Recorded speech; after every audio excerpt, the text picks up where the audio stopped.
Kevin, Zach Gelb here, DARPATV.com. Thank you for joining me, and how you doing on this fine evening?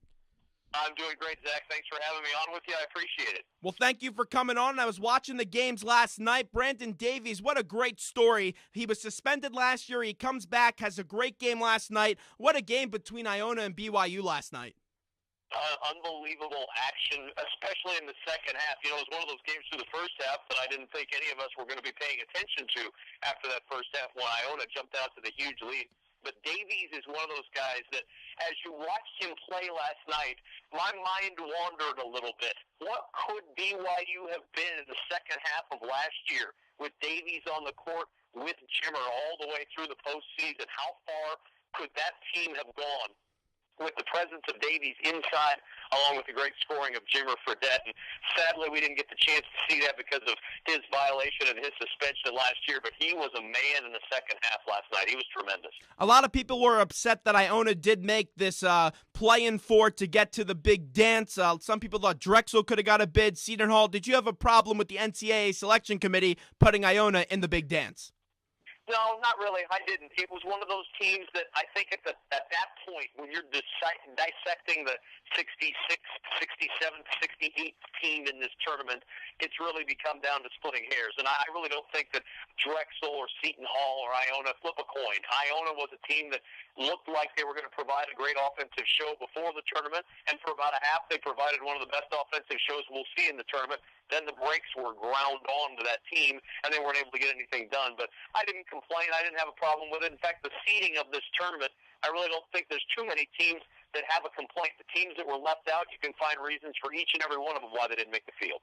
The big story yesterday, Fab Melo, he was ineligible for the NCAA tournament. It had everyone rushing to change their bracket. Where did you rank Syracuse before the Fab Melo suspension, and where do you rank them now after?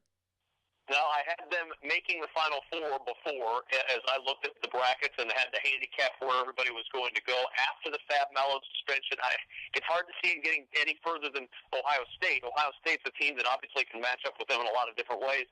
I think Syracuse is one of those teams that has to now learn to play in a hurry. Now, they didn't have him for a few games earlier this year, so they've got a little bit of experience without Fab Melo, but you lose so much in that zone defensively, second chance points, rebounding for a team that's not a great rebounding team as it is, even with Fab Melo. I think it's too much to overcome for Syracuse. You know, Jim Boeheim can never really catch a break in this NCAA tournament besides the fact of the year when he had Carmelo Anthony and they went all the way.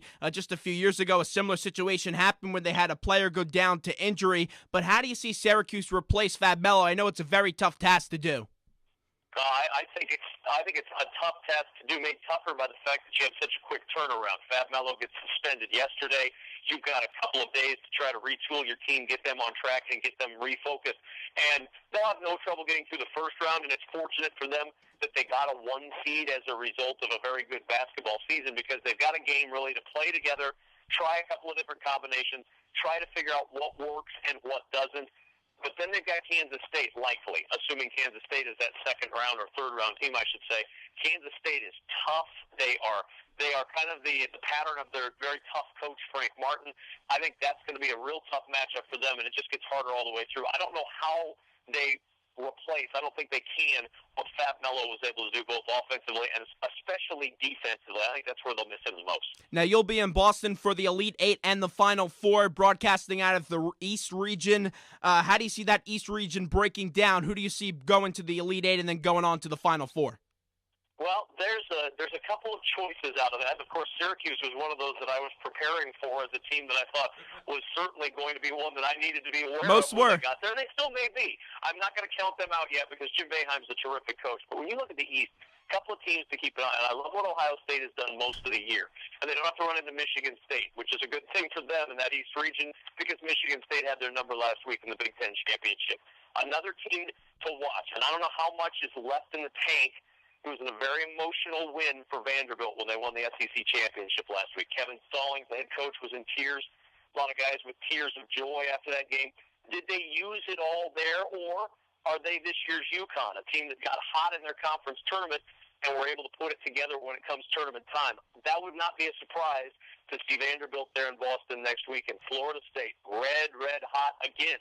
Another team that had a great conference tournament. Can Florida State put it all together? Have they put it all together to get to Boston next week? We're talking to Kevin Kugler, and Kevin will be in Omaha, Nebraska, and he will see Missouri and Kansas, two teams that I have going to the Final Four this year. How do you see those two teams matching up against their respective regions?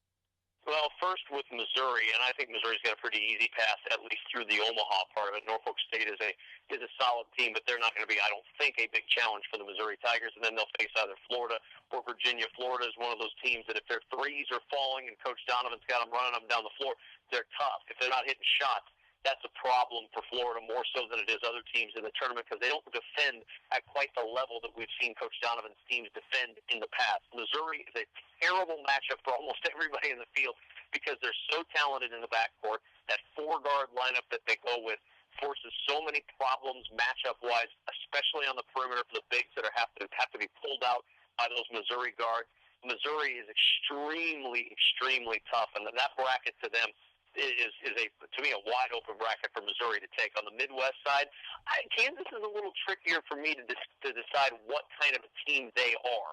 Kansas is good. They've got a great player in Robinson. They've got a solid backcourt. Whitby has provided some terrific moments for Kansas this year.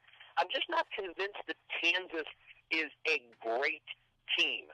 And if Carolina in the Midwest plays the way Carolina has played for the last 3 weeks of the season, their last game against Duke and most of the ACC tournament, and assuming they get Hinton back healthy, if they play like they played against Duke at the end of the year, I just don't see anybody knocking Kansas off, or Carolina off, rather, in the Midwest, and that includes Kansas. I think Kansas is solid, but I don't think they're spectacular, and I think Carolina has the talent and the experience. As long as they have the want to, I think they can be spectacular, and I think that can save them in that Midwest.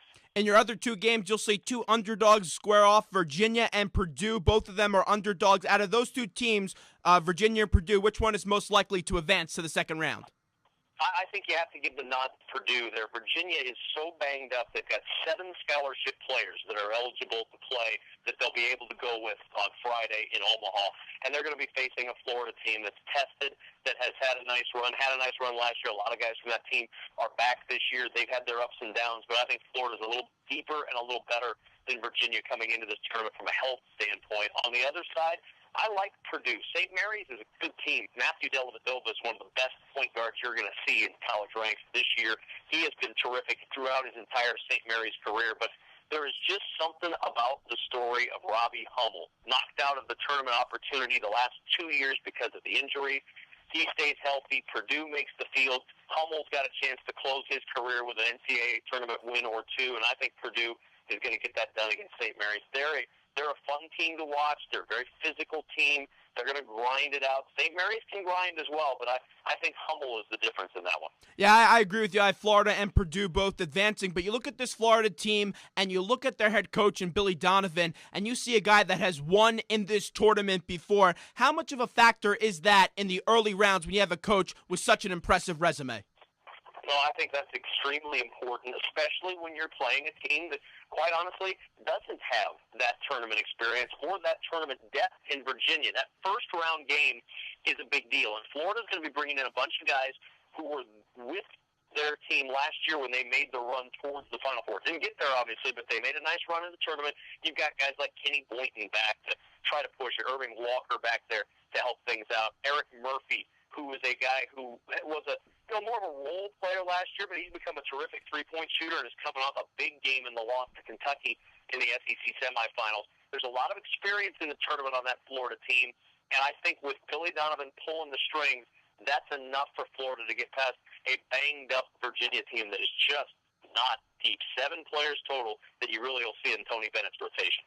We're talking to Kevin Kugler, who does it all. He'll be on the call for the NCAA Tournament for Dial Global Radio, also does NFL, and hosts the Unsportsmanlike Conduct Show at 1620 The Zone in Nebraska. And Kevin, you look at Kentucky, and I label them the favorite in this tournament, hence why they are the #1 overall seed. I actually have them going all the way and winning the tournament. But you've seen John Calipari's teams in the past, teams that were expected to win, kind of go cold when you get into the Sweet 16 or when you get into the final 2 minutes of a national championship game. But you look at Kentucky, and the big player that sticks out to me and the whole nation is Anthony Davis. How can you see a team contain the Kentucky big man?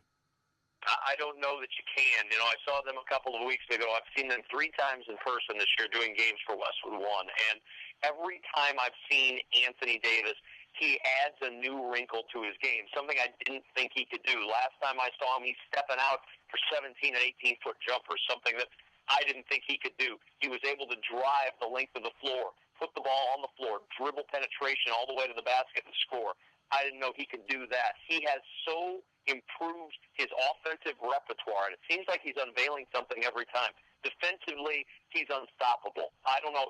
It's such a luxury for Kentucky because they never have to send a double. Davis is a man inside. He is so skilled at shot blocking and controlling his block, which is, I think, one of the most underrated aspects of Davis's game. The ability to control the block. Very rarely do you see Davis do that 7th-row swap where he poses afterward.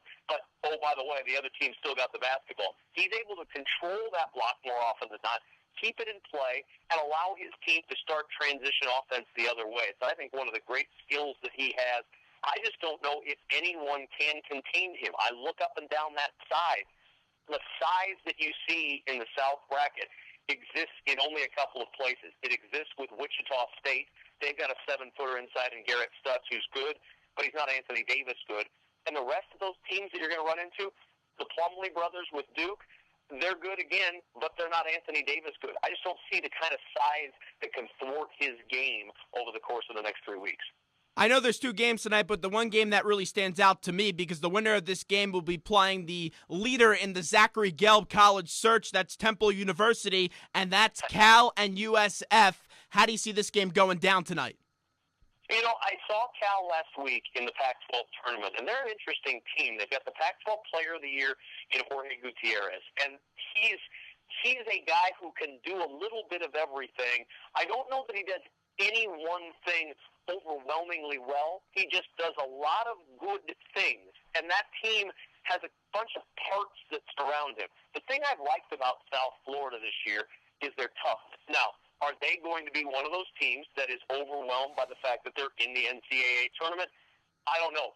Starting in Dayton might actually help South Florida. The atmosphere in Dayton is good, but it's not going to be the gigantic Friday stage that you would see if you were not starting in the first 4. That may benefit South Florida. They've certainly been battle-tested going through their conference. If I had to give an edge to a team, I'd probably give it to South Florida because of the conference that they came through.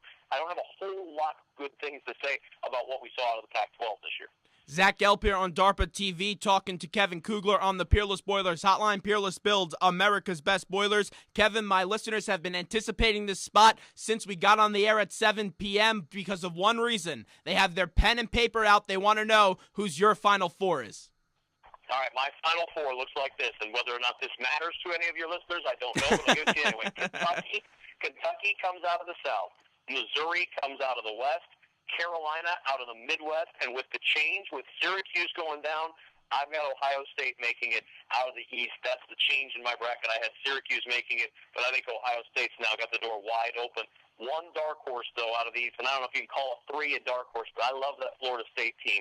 If they came out of the East, that would not surprise me in the least. That's a team that can do a lot of damage. If they keep playing the way they did in the ACC tournament, and Florida State's in the East, not a surprise at all. You know, we agree on 3 of those 4 teams. The only team I disagree with you is Carolina, but I could definitely see them making a run into the Final Four. I have Kansas instead, but we're pretty much dead on besides that. But give me one team besides that is not a 1 through 4 seed that you could possibly see making a run to the Final Four. I'll give you a couple of teams that I think could do this. One in the East and one in the West. First in the West, New Mexico. I love this team. They're very talented. They're well coached. They come from a place where they're used to playing with a lot of pressure. People in New Mexico expect their basketball team to be very good. They go through Long Beach State, which is a tough task. I've seen the Beach this year in person. They're a really good basketball team. Very long, very quick. Then they play Louisville. Louisville's had its ups and downs this year. I know they won the Big East tournament, but I don't know how much they've got left. Although Peyton Stevens, a terrific player, New Mexico could be a surprise out of the West. And then in the East, go with Vanderbilt as one of those surprise teams as well. That's a team that, now that there's a little bit of an opening with Syracuse out of the mix, can Vanderbilt make themselves a team that goes Sweet 16 or even Elite 8? I think they can. They've got to get past Wisconsin, and they've got to get past, obviously, Harvard in their first game. But then maybe it's Syracuse, maybe it's Kansas State. Vanderbilt has certainly the ability to beat both of those teams the way they're comprised right now. Kevin, thanks so much for the time. I appreciate it. Let's do it again real soon. I appreciate it, Zach. Thanks.